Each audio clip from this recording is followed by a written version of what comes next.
everybody, so today's lesson we're going to be looking at writing our final paragraph. So over the last few lessons we've looked at what a letter is, what an address is, how we're going to write, the ideas we're going to use. We've done our introduction paragraph and our second paragraph, so we're going to now have a go at writing our final paragraph.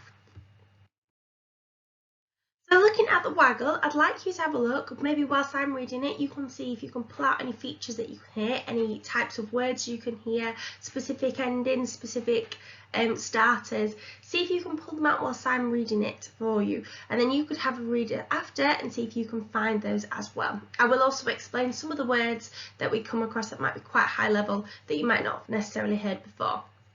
So today I have read an extra special book about a boy that learns to fly. This is something that I think would be amazing to do. Finding a quiet, tranquil area in the garden has really developed my love for reading, and I think this could be something you could do to keep yourself busy too. Now the word tranquil means peaceful, quiet, calm, so it's just another word for those words. I know you have that lovely soft chair in your garden next to the colourful, sweet smelling flowers where you could sit. This would be a fantastic place to sit and read a book too. I am very much looking forward to seeing you again soon and giving you both an extra large hug. Lots of love, Sarah. Kiss, kiss, kiss. So what information did you notice in this paragraph? So I'd like you to pause the video now. I want you to have a look, see if you can pull out that information.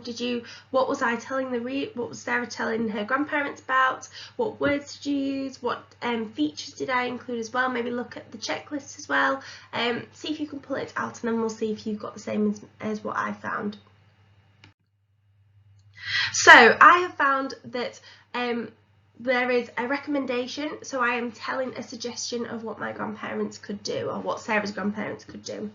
So I think this could be something you could do to keep yourself busy too. I know you have that lovely soft chair in your garden next to the colourful, sweet smelling flowers where you could sit, and this will be a fantastic place to sit and read your book too.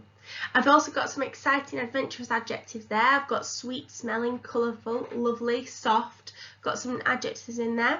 At the start, today I have read an extra special book about a boy that learns to fly. This is something I think would be amazing to do. So that's obviously an opinion because it's Sarah saying that she'd love to be able to fly.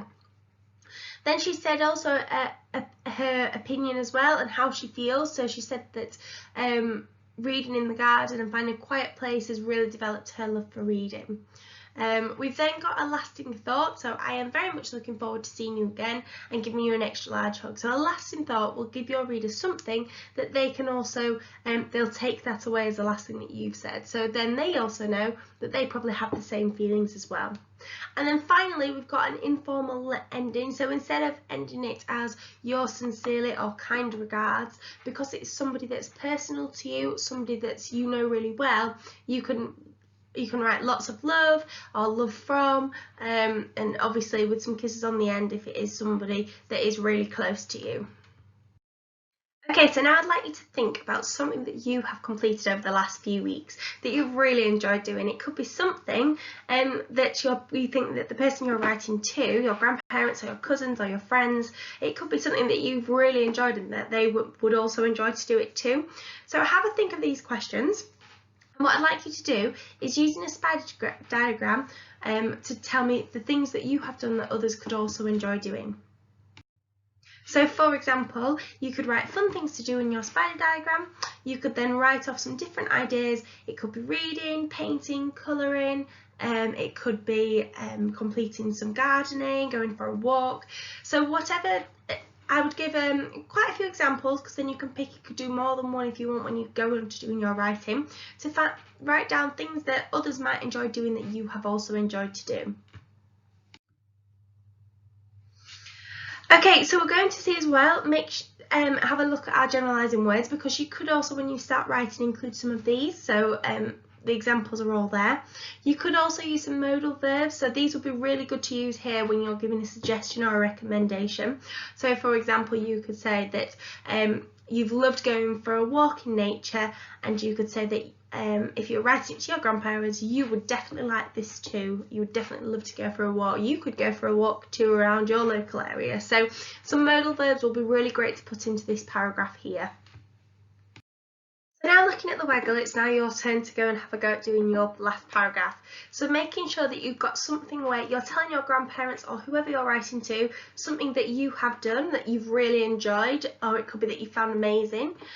Then writing a recommendation and saying you would love to do this too, you could do this, and give them an example and be a little bit more specific. So for example, in the Waggle, Sarah had said that she thinks her grandparents would love to do some reading as well, and she's actually given them a place where it would be such a lovely place for them to read.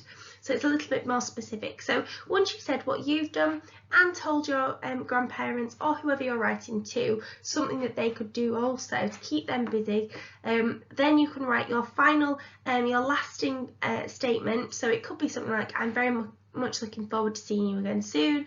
It could be, I can't wait to be back together with you. I hope it happens soon. It could be anything along those lines, just to say that you are missing them and you do want to see them soon and you can't wait to when you do.